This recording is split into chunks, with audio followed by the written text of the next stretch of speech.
कल यहाँ से ही हम ऑपरेशन शुरू करेंगे। अपने शेड साइन बोर्ड यहाँ से निकाल दें, खत्म कर दें इनको।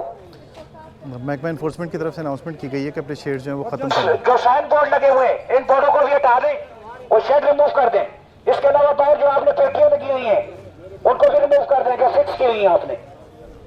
ये जितने तंदूर और जितनी जगह हैं, जितनी जगहों के ऊपर ये बनाए हुए हैं इन्होंने छोटे छोटे कैबिन्स और ये बोर्ड्स लगाए हुए हैं, ये सारे के सारे कहा जा रहा है इन्फोर्समेंट की तरफ से इनको क्लियर कर दें।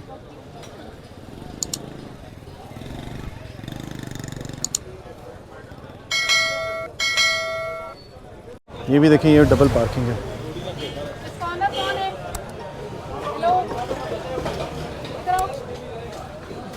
हेलो, ये जितने भी ओनर्स हैं जिन्होंने डबल पार्किंग की हुई और कब्जे किए हुए हैं, सबसे शनाख्ती कार्ड लिए जा रहे हैं ताकि दोबारा ये इस किस्म की हरकत ना करें और इन जगहों पे कब्जा ना करें और साथ साथ जो है वो इन जगहों को साफ़ रखें। ये देखें।